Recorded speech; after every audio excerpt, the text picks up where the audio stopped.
For today's class, we're going to explain to you what's structural functionalism. On my team are my classmates, Rafael Liñeros, Arad Arellano, Diego Córdoba, and Daniel Cabañas, and Wilmín Noelia Armida.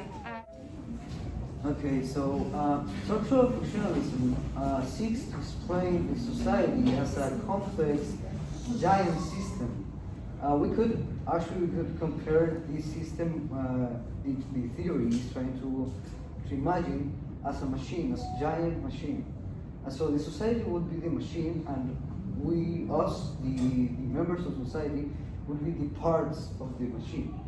Each part would have an expected behavior, obviously, as a machine, and we would all work together and conform the actual society. So the expected behavior would be the role. Each part, each member, each individual would have a different role based in society, based on our status and or personal prestige or income. Many people confuse the status and the role, but the main and basic difference between these two are with the role, you're given a status. With a status, you're given a role. With each individual can actually perform multiple roles, but not at once.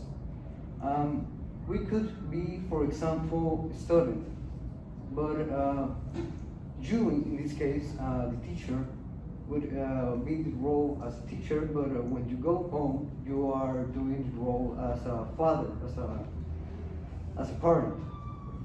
So the parent is actually expected to take care of the children and to protect them. But then you go to work, and then you are the teacher, and you're expected to teach the students. That's why multiple people confuse them, because they are similar, they are actually related to one another. My classmate said, commonly the structural functionalism, the role and the status can get confused. So we can talk about the structure as a structure is the imaginary engines in a machine, as my partner said.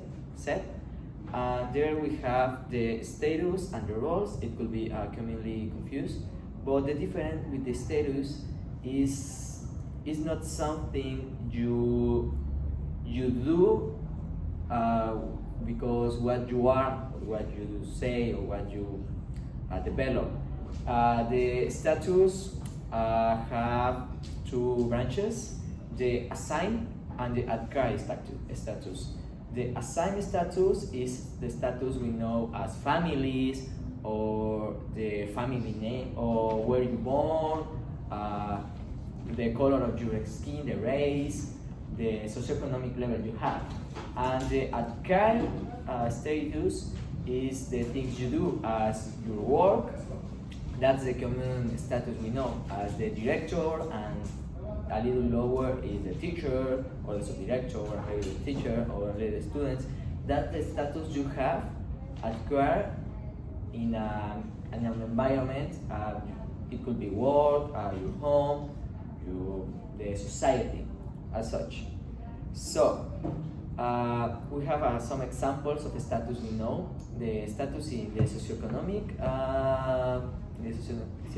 branch, it could be the most common in the news, in the society, as, oh, he have a lot of money, so he has a high status.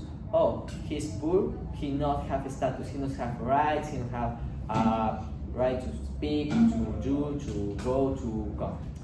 But other status could be the status the society gives you just for being you, as in 100 years ago, in Europe, the kings and the bourgeoisie, that's also status they have in those times, because in those times that was important. Today is the money.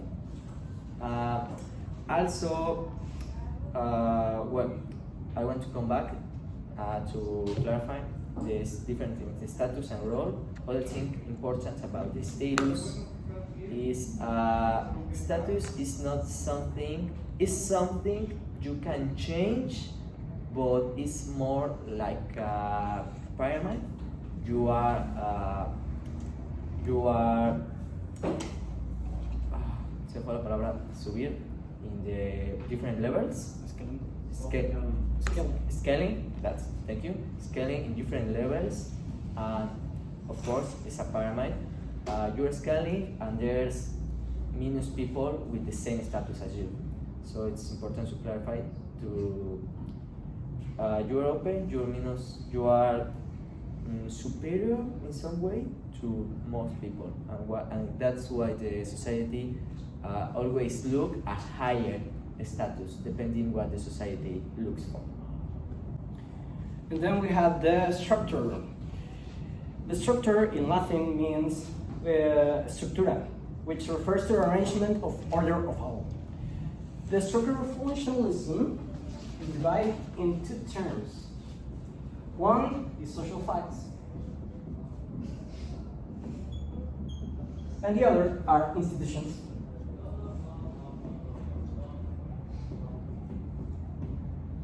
These social facts and institutions, first of all, we need to know what is an institution. Institutions meet the needs of the society formed by the own society, like education system, financial system, in business, law, or mass media. On the other hand, we got social facts.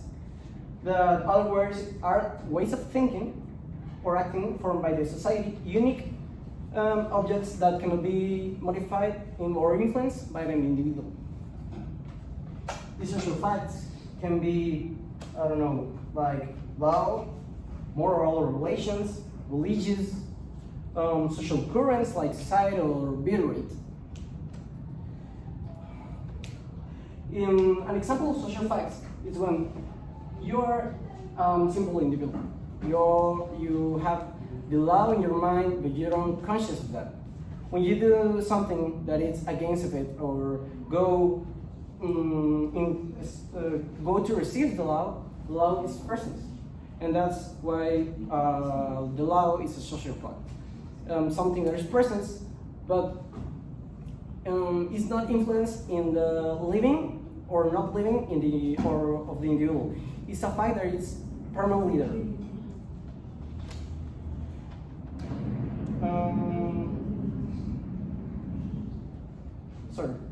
In conclusion, there are a set of roles that make up a balanced society. The roles we can take, the status we can take, are balanced.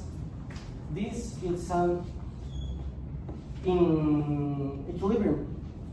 The society with the social facts and institutions take an equilibrium that take all of this and form a society unique.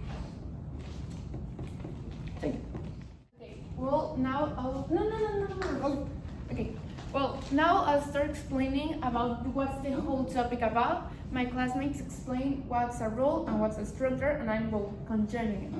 A structure functionalism comes from structism and functionalism, as its name says. The purpose of this is to study a well-balanced society. As Diego mentioned, we need social facts and institutions to form a well-balanced society. With this, I'm going to explain both two theories, which are the Robert Merton theory and the Foster's theory, which aren't the same, but there are 2 points of view about this. Okay, the first theory, that is the Robert Merton theory, states that not all societies will be good and or balanced, because there are some factors that could put in danger the balance that a society already has. In contrary, or in the opposite way of thinking, it's the Parsons theory. His theory states that all, any kind of factors are good and can be that won't damage the already balanced structure. And in this way, even by Robert Sterry, he says that even if we aren't in a good ecosystem or in a good balance at our society, we can have a general idea about what a well-balanced society is. By this, we are talking about that we have both social and institutional facts. With this, we can have a general idea about how a well-balanced society. For finishing this, I want to give an example that it's about how at our early civilizations or villages, how these start growing. Imagine that we have 3 persons, and these 3 persons, each of them are owners of land. In this land, all of them are covering the necessity of food to harvest potatoes, tomatoes, corn, and all kind of stuff. But with that, we are forgetting the other basic necessities as humans that we need: education for our kids, health, government, and all kinds of stuff. So with this balanced structure as a society, we are building that some people are going to this sector, other people are going to this sector, and other people are going to this sector, which helps that all of us come dependent of each one of us. And if one person or one group of people aren't doing what they're supposed to be doing to come greater the society, well, this obviously would be unbalanced, and all that I just explained wouldn't be good. By this, if we want to have a good relationship, for example, between countries that we have in the world, we have to, inside the country, their society has to be good and well balanced for it to be balanced outside the country. Thanks. Okay, now I'm going to explain what I'm going to explain in a better way, like the solidarities that the society has to build and the types of them.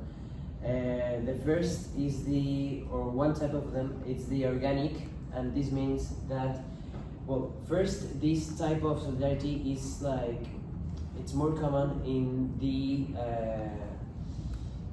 society that is high in the development, or it's a bigger society, because in this kind of solidarity, most of the citizens or people that live in there each of them has their own role.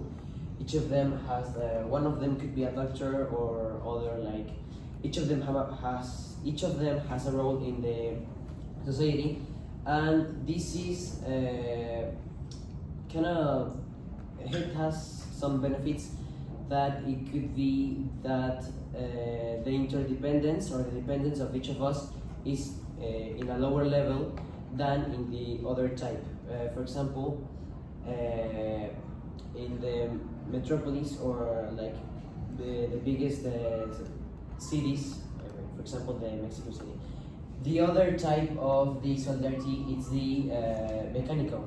This is most of the times it's developed in the smaller societies, because it's the kind of solidarity that each of the members of that society has a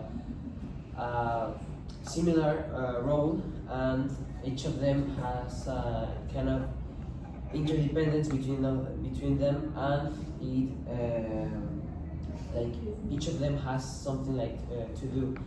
This happens more in the small towns or in those kind of things. One of the most common reasons, the most common reason why this change into an organic into a mechanical to an organic, it's the overpopulation, or if the society grows, because of course it would be much harder, or be almost impossible to all of us know and have an interdependence between us in a society as big as the Mexico City, or big cities in which millions of people has a role. Now I'm going to explain the method that this theory uses. This uses the comparative method that, of course, it's based on comparisons that experts experts do between statistics or facts that are collected from the society as the roles or like everything. A little bit. Okay, well, this was our presentation. If anyone has any doubt that would like to question, any one of the team can answer it.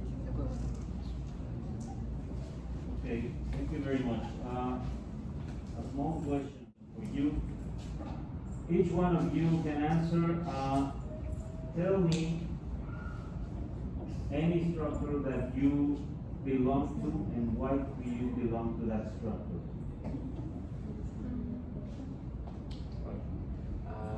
I think of the 5 teams member, we belong to the structure of the educational environment as system, educational system as is Tech Millennium, because all we develop in this school every day. We each one have roles in this classroom, in this school, have a status with as students. You have a status as a teacher. We occupy that service. I would also like to add that yes, we have a status here at school, but we also have as a society, as a student, because like we are students, we are studying and developing for at a future become on the status of a worker or a person who has to earn money to raise a family or that kind of stuff. So we are also on a status in a structure here inside school and also outside school. Yes. Thank you very much. Muchas gracias, muchachos. Also,